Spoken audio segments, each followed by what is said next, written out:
Good morning, everyone, and welcome back to Coffee and Headlines. We get together every morning at 10:30 in the morning. Today is Sunday, May 24th. We get together to share news and headlines from places near and far as they relate to Puerto Vallarta, and to also connect with one another to share inspiration, creativity, and ways to stay happy and smiling. Of course, today is Sunday, so we will have no hard news, no serious news, because today is Sunday Funday. And I try very hard to look through the news, and I decided news can wait until tomorrow, at least the hard news. But if you're with us on any other day of the week, we bring you a nice combination of important news, certainly a lot of COVID-19 related stuff, other news as they relate to our life here in Puerto Vallarta. And we also just chill out, have a good time, exchange ideas, and just make sure that we are connecting with one another as we move forward. As always, we're going to have show notes of a couple of things that I'm going to share. There's a lot of you. Oh, I see some comments that I want to acknowledge because, well, I see my nephew. I'm always happy to see my family here. Hello, Tomas. And Claude, who's been away. It's nice to have you live again. Let the Sunday Funday begin. Yes, tennis balls included. We're going to talk about all kinds of fun things. Mary, Jose, that's Joey, Sue Pearson. Gail, I have a whole segment just for you, so you better stick around. Randall Scott, Darlene, Bob Davila, Nancy, Gina, I hope you're feeling well, better rather. Michal, David, Karen. Oh my goodness, there's a ton of you. So nice to see you all today. Today we're going to go through some quick commentary about PV Strong, which happened yesterday, and we're also going to go over some Mexican cursing tips, as I promised. And we're also going to talk about Crockpot cooking because Gayoff asked for it, and we're going to talk about whatever is on your mind. The first thing that I want to touch base on is PV Strong, you know, the nightlife relief fundraiser, which happened last night. It was co-hosted by Brian Kent and Sutton Lee Seymour. And I have to tell you, hats off for such a gargantuan, extremely successful production. I don't know if you got a chance to see it or if you got a chance to see some of it. It lasted, I think it was a little under 2.5 hours, and it was star-studded. There were all kinds of presenters and interviewees and performers, and it was all for a great cause. And I understand it was very successful. I didn't stay till the very, very end. I watched about 2 hours of it, but I did notice that towards the end, they were getting ready to meet their $20,000 goal. Excuse me. And of course, you can catch the fundraiser still online, and they're still collecting donations for nighttime workers of some of the city's LGBT establishments. These are waiters, bar staff, cooks, you know, cleaning people that have been hit really hard through the pandemic because all these venues are closed. So I understand that there's a matching system in which the venue owners will match whatever was raised. I could be wrong on that, but the bottom line is the event was extremely successful. And it's really interesting to see it from the eyes of both somebody who's been coming live for almost 2 months now, every day, except for one in which I was not up to it, because it takes a lot of work to pull these things together. And of course, you know, in the case of Brian and Sutton Lee Seymour, you know, you are relying on broadcast feeds that are coming from all over the world. Some people were broadcasting live, other people were submitting pre-recorded segments, but the pacing was just amazing. The pacing was wonderful, and your attention span stayed with it. Now, that said, it is really interesting to see how in this new normal, and I'm sorry, I keep not looking at you. I'm starting to use a new camera, so I'm just so used to looking at the camera that I always use, but now I'm using another one, and I keep forgetting to look up so that I can actually look at you in the eye. The pacing was wonderful, and you know, in this new normal, when so many of us are now relying on this medium of being able to live stream and so forth and so on, when it comes to technology and gear, you know, there's a learning curve for everybody. You know, you got to learn your microphones, and you got to learn your cameras, and you got to learn your software on how to do this. And it is fascinating to see how some performers are really using this time to practice and learn new skills, while others are probably not doing so much of that. And it will be very interesting as we move forward to see how we react as viewers to the varying levels of production. Of course, this was a combo event in which, you know, the overall production value of the event was spectacular. But then when some of these artists move on to do their own live streams, or when, you know, I mean, I include myself, I have no authority to comment on anybody else because I'm doing the same thing. I am fighting for your attention as much as anybody else is. But it really, really keeps me awake at night, and I'm not exaggerating, to think that it is our responsibility to keep these things as interesting as possible so that we don't lose you. So I hope that I will continue to do that on this particular live stream, and I sure as an audience will be fascinated to see how some of our performers continue to raise their own bar and challenge themselves to produce better content. And it's not only about the gear. It's not only about the gear. There are some performers who have been able to translate their performances from stage in a venue that is packed with people. And then there are others that are not quite as successful. And it's not easy. I mean, I look at my friend Zoe Lewis, who is going to come on the show on Tuesday. And I don't know if you've ever seen some of her lives. And she's amazing because she combines music and storytelling. And then she has all these props and all these people that help her out. She broadcasts from her room, but just next to a window, and then there's some people doing silly things outside the window. And I'm spending way too much time talking about it, but bottom line is, I just want to say that yesterday's production was absolutely wonderful. I sure hope it met the expectations of the organizers, and I hope that they continue to raise funds for such an important cause. Let me take a quick look at some of your responses. Of course, it feels like Romper Room. I was a Romper Room star myself when I was a kid, so I know what we're talking about here.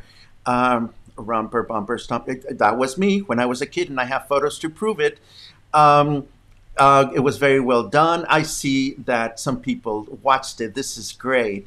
Much agreement, etc., etc. Such an epic undertaking. Great to see a little sleepy town rise to the occasion. Absolutely. Thank you very much for the comment. And yay, Zoe Lewis. Yes, Zoe Lewis and I are going to rehearse tomorrow afternoon our Tuesday performance. So let me start with some show and tell that I have, because as soon as I started announcing that today was going to be Sunday Funday, some of you guys just share fascinating things with me, and you make me laugh so hard. But the first thing that I want to share with you did not come from you for Sunday Funday. This is just something that I happened to stumble upon on Facebook. And this was just like not even 20 minutes ago, courtesy of my dear friend Logan, who posted this. And I tell you, this is the funniest thing I've seen in a while. And, you know, I could just stare at this, and I'm going to leave it there because I have no idea who put this together.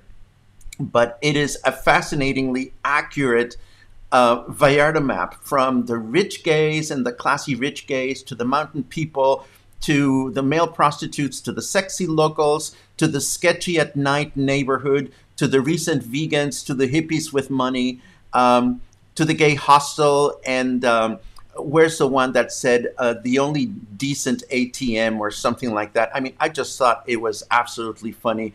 I am going to share this with you, not being completely certain as to where it came from. I sure hope I will not offend somebody by sharing such a creative little map. And it's perfect for us locals. And in case you haven't noticed, this is a reminder for me and for you and for anybody that is watching that this is a show for locals, by locals. We welcome the occasional adventurous tourist, but ultimately something that has been really important to me is to keep our conversation focused on what it's like for us to live here all the time or most of the time. Then somebody sent me this really cute video, and I have to share it because I'm a wine drinker. Check it out. You're never going to believe what happened.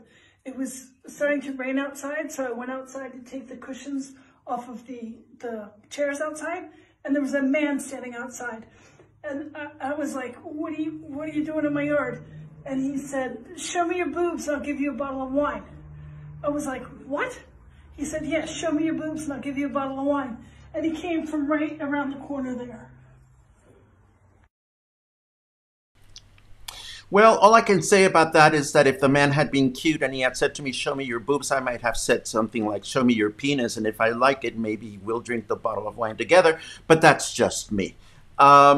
Then somebody sent me this, which I thought was really funny because, you know, in this age of pandemic when students are taking classes from home and so forth and so on, apparently this teacher took his job quite seriously. And when one of his internet students said, can I get up and go to the bathroom? This was his reaction. Check it out. Corta un bledo, no vayan al baño, para algo tienen el recreo. Y personas adultas pueden aguantar 1 hora con 20 minutos sin ir al baño. Así que, Vicente Gómez, eso no es ninguna. There you go. So, I mean, hello. Somebody, some people need to be a little bit more relaxed about what, how they feel about their internet students.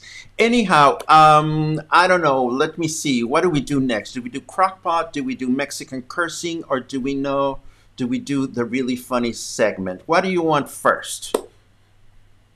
Actually, I'm going to ask you to do the following. I want you to type the most filthy Mexican curse word that you know so that I can gauge whether you are in the proper territory or not. In the meantime, I want to fulfill my promise to gay off and talk a little bit about Crockpot, cooking, and Mexican meat cuts and all that stuff. And when I say Mexican meat cuts, I'm talking about butcher. I'm not talking about the beach. Now, Gayoff originally said, how do you go into the butcher shop and how do you know what to buy? Well, what I'm going to do is I'm going to tell you how I do it. So let's go boom and switch over to our cooking segment of the day.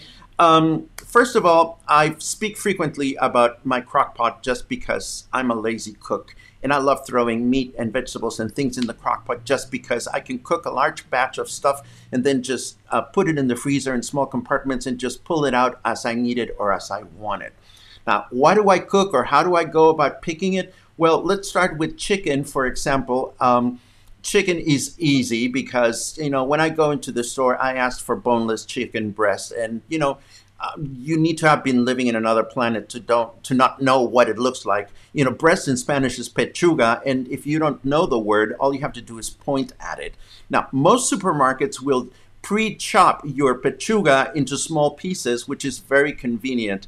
I particularly do this at La Comer. Whenever I go to La Comer, there's always a meat man there, not offering wine or anything, but there's always a meat man that is very, very happy and eager to chop my breast into smaller pieces so that when I throw it in the crock pot, it just cooks. Now, you can throw it in the crock pot with water or with with water or with broth or whatever. I like to cook my chicken with these verdes salsas. This is the green salsa, and this is the red salsa. I buy these little cans, and all I do is I throw my my chicken into the crock pot, and I just use one of these salsas. But Erdes just started making this other salsa, which is a guacamole salsa. I don't have any in the house right now to show and tell, but I have that little illustration. This comes in two flavors. There's the normal one and the really spicy one. I love the spicy one, and what I often do is I'll just throw my chicken breasts in the crock pot, and I'll just cover them with this salsa and just let it cook forever, and it's all wonderful. Now, if we get into the beef, or res is the word in Spanish. Usually in the States, I used to buy flank, which in Spanish is called falda.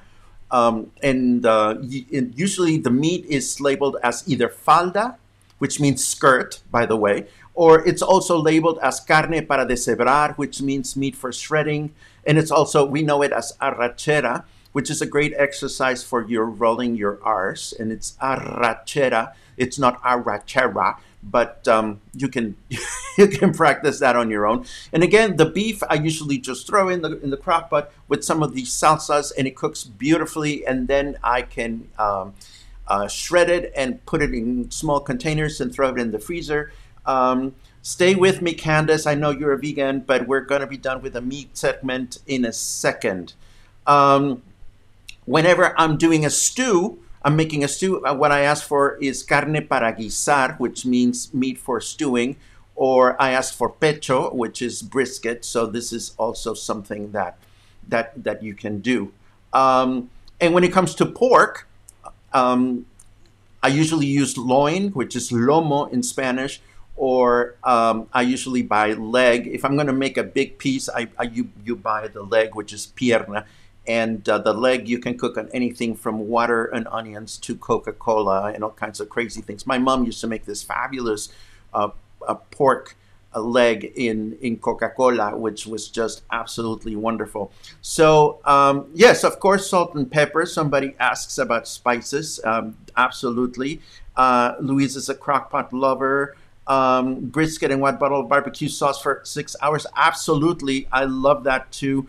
And what I love about these things is that they are so easy to make. And for those of us that live alone, oh, wow, I thought you were calling me names, but I'm getting ahead of myself. That's a good one, Stacy. Let me get out of cooking mode, bam, and come back over here. Let me see. Oh my God, you guys sent in some really colorful metaphors. Good Lord. Paul gets right down to the bottom of it all with chinga tu madre, which is really foul. See, the word chingar is such a wonderful, versatile word. We have a book. We have a book, the Chingonario or Chingonary. It's an entire book with all kinds of insults that are derivatives of that particular word. And it's thick, let me tell you. It has... This particular book has 190 pages. So what I used to do with chingar, of course, we know that it literally means to frack. And that's what the word means. But you can use it in so many different ways. When I used to teach paper mache, I would bring my Chingonario with me, and I would just randomly open it on any page, and I would read it for my students. So I'm going to do exactly the same thing. And we get... Oh, this is a good one. Oh, sorry about the chroma key. There you go. Haber chingadazos. Haber chingadazos, it's an expression that can be completed with all the verb tenses, because you can say haber chingadazos or hubo chingadazos or va a haber chingadazos. And this literally means to the existence of a brawl or an altercation that will actually include physical blows, and the physical blow is the chingadazo. So chingadazos, in terms of haber chingadazos, they usually happen at parties and things like that. So that is one page from the Chingonario. This is a book that you can order through Amazon if you want, and I can find the link for you if you really want to get into this. Let me see, what else do you have here? Claude, let's go looking for hot guys looking to share bottles of wine. You know, maybe we'll find something interesting.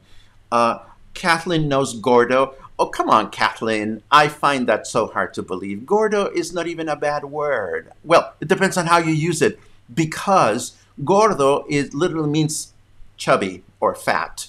But it's also an endearing term. You know, I mean, a lot of guys will call each other gordo, even if they're not gordo, even if they're not fat. I have an ongoing joke with my dear friend Germán, from Garbo, Germán from Garbo. If you've been to Garbo, you know Germán. And I remember that Germán and I were invited to a press trip to Sierra Lago a million years ago, along with like 24 other journalists and so forth and so on. And while we were up there, we kept joking with ourselves and with other people that we were there on a honeymoon. So I kept calling him Gordo, and he kept calling me Gordo. So to this date, we call each other Gordo, and it's not offensive. You know, of course, it depends on how you use it. You know, if you are walking down the street and you look at somebody with a bitchy look and just say, vieja gorda, you know, then you're calling somebody an old fat lady. So Gordo, it's really mellow, or it can be very harmful depending on how you say it. Let's see. Whoa! Chinga tu puta madre. See, the whole thing with chingar and madres is that, you know, in Mexico, mother is as holy as it gets. So when you're saying something like "go fuck your fucking mother," that's really brutal. That's pretty violent. Definitely not for dinner conversation. And it's ironic because, well, the whole mother thing is ironic because just as in Mexico, and I get all serious about this, and I'm sorry about that, because just as in Mexico, we venerate our mothers, the amount of violence that goes on in Mexico towards women is just devastating. So it's such a dichotomy of mindsets. It definitely calls for a whole conversation. Valiendo verga puta madre. Oh God, that's an interesting combo. Vale verga means literally it means that it's worth a penis. Vale means it's worth, and verga is very vulgar for penis, but it's a great saucy word, especially when you're having sex. But let's not even go there. I can't believe I just said that. Well, I am among friends. So anyhow, that was valiendo verga puta madre. Valiendo verga is, when you say me vale verga, is like, I don't give a shit. I just don't give a shit. So for somebody to say is me vale verga puta madre, is like you're being totally emphatic and just saying, I don't give a shit. I mean, I really don't give a shit. So that is valiendo verga puta madre. Pinche pendejo, we are surrounded by them. Oh my God, pinche pendejo is what, it's like saying a fucking asshole, really. Oh my God, is Facebook gonna censor this because I'm using the F word? I really hope not. I will give you a pinche pendejo example of somebody that is just a jerk or an asshole, and I'm borrowing from another, did I bring this into this? No, I didn't bring this. Never mind. I'm not going to give you an example. Or maybe I can give you an example. Let me see if I can set it up. Where is it? It's not this one. It's not this one. Oh, there we go. Okay. Pinche pendejo is really good for somebody who is a fucking asshole. And I'm going to give you an example of this. And this is, I'm cutting into my next segment that I want to share with you. Although, oh my God, it's already 10:54. How are you guys doing? Are you guys in a hurry? Because I've got a lot of Sunday Funday to share with you. I'm going to give you an example of a pinche pendejo. Somebody that behaves as a jerk. essentially. Here is a weatherman trying to do his job, and he is confronted by a pinche pendejo. Let me see if I can pull this into the broadcast. Can I do this? Bear with me for a second.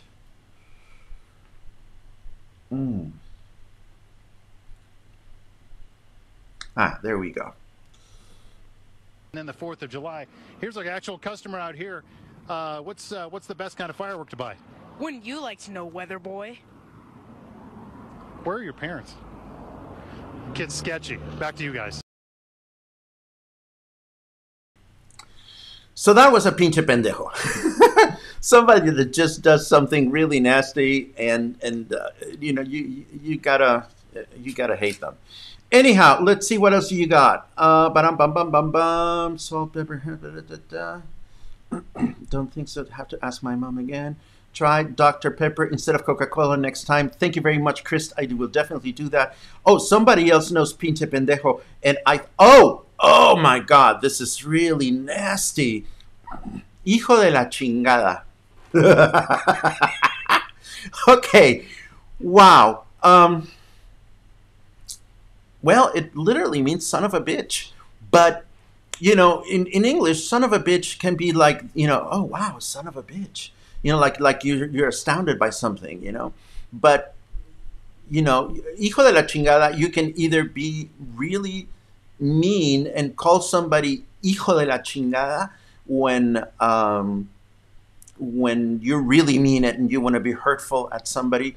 Or maybe you are in your bedroom in your parents' house and your father walks in and you're banging the next door neighbor and your father goes, oh my God, and then he storms out and you don't know what's going to happen. So you turn to your next door neighbor and you go, hijo de la chingada. And that means more like, oh my God, what the hell is going to happen? We've been screwed. So hijo de la chingada has those two sides to it. It can be very harmful, or it can just be like, you know, like, oh my God, what's going to happen? Okay.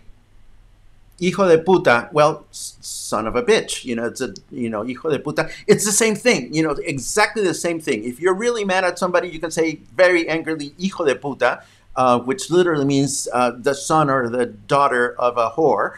Or, you know, if you're caught in that situation, your father busted you banging, you can go like, you know, like you're going to get busted. Full of chingaderas. You know, I love full of chingaderas because, well, chingaderas is such a great word. Chingaderas it essentially means just stuff. SCHTUFF, just stuff that you have lying around. So to say somebody is full of chingaderas is kind of like saying somebody's full of shit. Very good one, very good one. What chingada surprise? That sounds like a Tex-Mex combination, and I don't mean to offend, but I love it because that's kind of like Spanglish. It starts getting into multiple conversations here. There's 56 of you watching. Good Lord, this must be important. Thank you for sticking around on Sunday Funday. But anyhow, what chingada surprise is kind of like saying, oh my God, what a fucking surprise. But it's a Tex-Mex version. I love it. I got to incorporate that into my own vocabulary. Geoff says he needs the book. It's called Chingonario. I will look it up on Amazon so that you can order it. It's only one of several books that I have about Mexican bad words because we love that, Nate. We love our bad words. It's really good. Parties that aren't going well. This is an answer to something, so I am not going to comment on it because I don't know what it's related to. Gordo is nice. Of course gordo is nice. Gordo is a wonderful word. I mean, I just love calling my friends gordo, but some of the ones that are more vain may not really like that. Kathleen, we've got to drink. We've got to drink some. What do you mean you don't know any bad words in Spanish? Oh, that's a good one. No mames. No mames is wonderful. It literally means don't suck, or if you want to be more specific, don't engage in fellatio. No mames is great because it's really not an insult. Well, it is not a kind of expression I would bring to the dinner table with my parents, but it's kind of like saying, no way, no way. You know, if you say, oh my God, Paul Chris just came back from Washington, D.C. and he has breast implants. The best response could be, no mames. It's like, I can't believe it. So no mames is wonderful, Ronnie. I love that expression. It is a delicious expression. It just falls off your mouth. Very good one. Luis is, oh my God, Luis has gotten into trouble because pinche pendejo puta madre. Well, we've talked about this. Valió verga.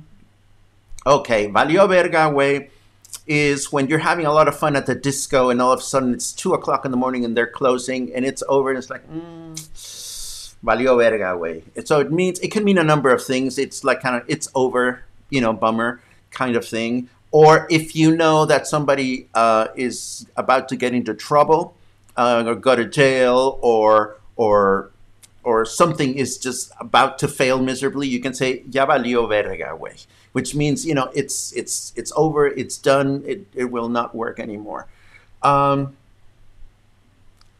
whore mother, yeah, it's tu puta madre. It's a horrible insult. It's not something that you want to just be, you know, putting out there to the world. Yes, this is Sunday Funday, and I hope, oh my, I see another one. That's not an insult, that's a compliment, guys. Que rica verga, that's when you say to somebody, what a nice cock. And it is a compliment. It is a compliment. Let's see. All good, Sunday Funday, good. Everybody has spare time. Oh, good to hear. Okay. Let me see. I am very disappointed in you all, by the way, because, and I'm going to segue out of what Terry has just said. It's a colorful language. I am somewhat disappointed, and it's not your fault. And we're going to dedicate an entire Sunday Funday to this, I promise, because I'm fascinated by it. And I don't see you guys mentioning one of the best, most colorful, most wonderful, most versatile insults in Spanish, and it really is not an insult, and that is the word pedo, P-E-D-O, pedo, which means fart. And fart is, it's poetry. It's such a wonderful word because well, you have to start with farting on its own, you know, and if you don't enjoy farting or talking about it, this is a great cue for you to get up and go get some water or something. I'll stick around with farting for 2 minutes only, don't worry. But, you know, in English, you just fart. You know, you cannot do much with a word. But in Spanish, you know, you can say fart, or you can say fart. You know, you can say pedo, or you can say pedo, and which speaks to the variety of farts that you can have. But then, you know, then there's the many, many different colorful expressions that have the word pedo in them. I mean, you could even make a book out of it, just like you can make a book out of this. But I'm not going to stay with fart just now because we would need a whole segment for it. Plus, I don't know that you can take it. Oh, there it is. Somebody finally said, que pedo? Yes. Yeah, absolutely. And Paul says, I have a penchant for those.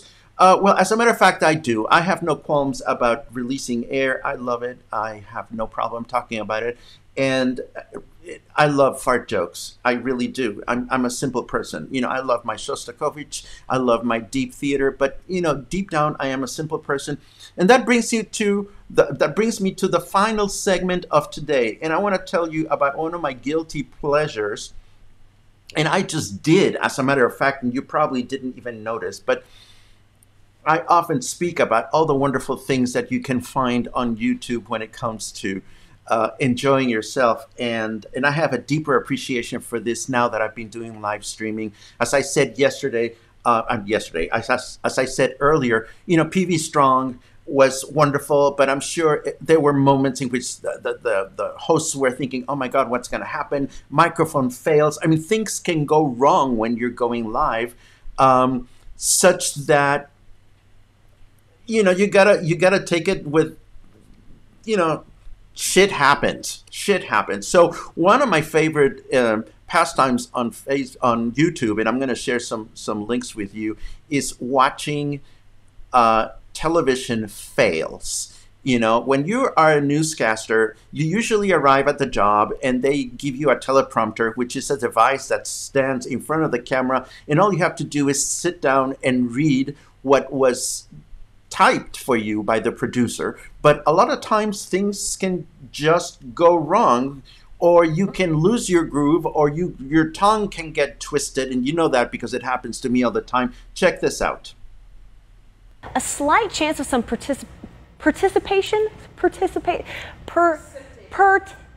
it's rain.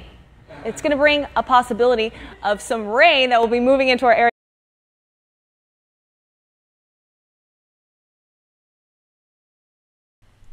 So there you go. I can watch tons and tons of this and just laugh. And then there are those that have to do with double entendre, like check this one out.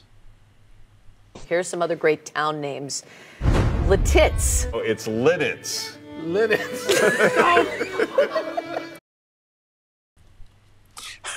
I mean, I can just watch these over and over again. And I was watching a lot of these last night. So the way it went, because I was looking at which ones to share with you, I was lying in bed and the bed starts shaking and Luna's lying down next to me. It's like, you know, okay, humans, stop it. I'm trying to get some sleep. Here's another classic that I absolutely love.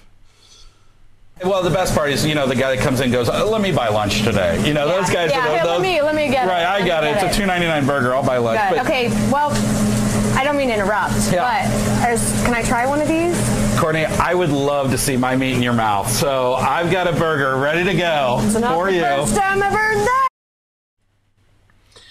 Meat in your mouth. I tell you, that's the way to go. Anyhow, let me see. There is this one. As we said, it is Valentine's Day, one of the busiest days for restaurants as well. And if you're making last-minute dinner plans, you may have a hard time getting in some of the titties in some of the city's top spots. We checked around at some local restaurants. Anyhow, and the piece de resistance, and I have to share this with you because I'm testing my waters. I cannot get into talking about pedo at some point, and I need to see in your comments whether you feel comfortable with the subject matter, because some people get a little offended by these kinds of things. So please write in the comments if you want to see a whole segment on farting in Spanish and the meaning of the word, so that I can feel courageous and bring it to you. If I don't see your comments talking about pedos or farts, then I will not do it again, I promise.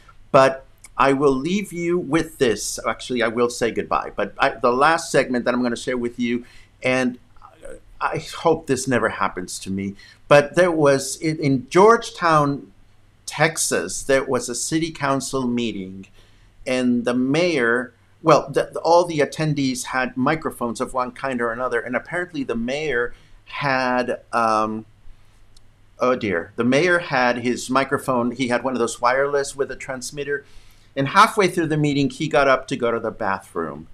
And in doing so, he did not turn his microphone off.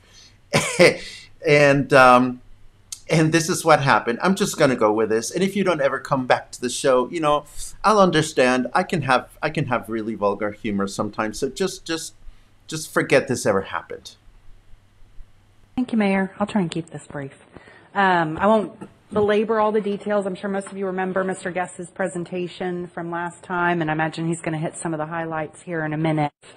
But the thing is that these deadly infections, there's something we can do about it. And what we can do is call on governmental representatives that are higher up the chain of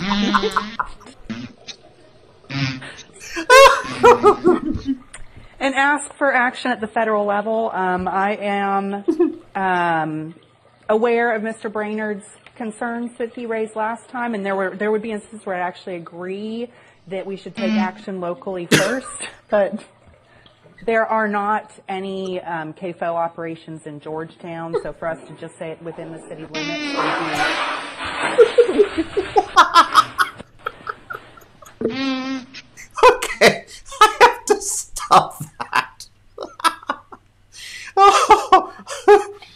Okay, so yes, my name is Paco, and I like fart jokes. What can I say? Oh God, my eyes are all watery. Excuse me. See, that's just what happens. I end up laughing too much, and I end up my throat hurts.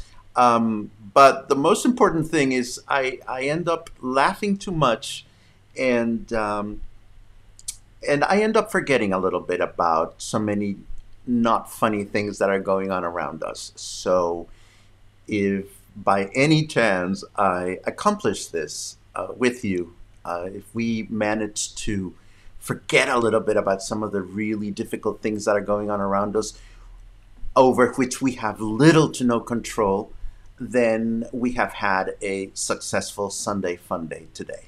I am, as always, in need of laughing. I am in need of my friends. I am in need of good times.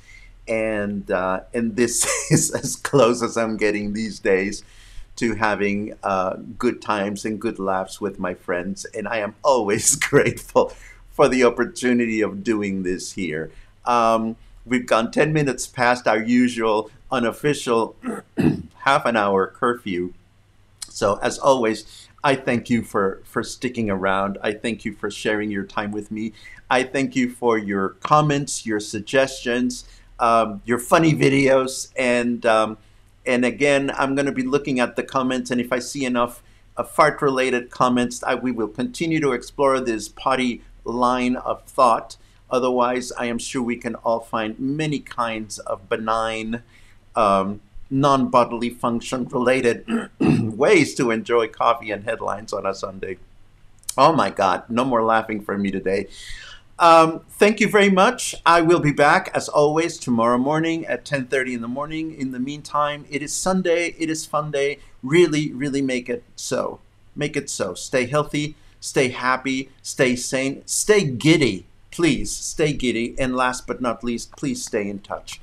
Have a great day. Cue the little house.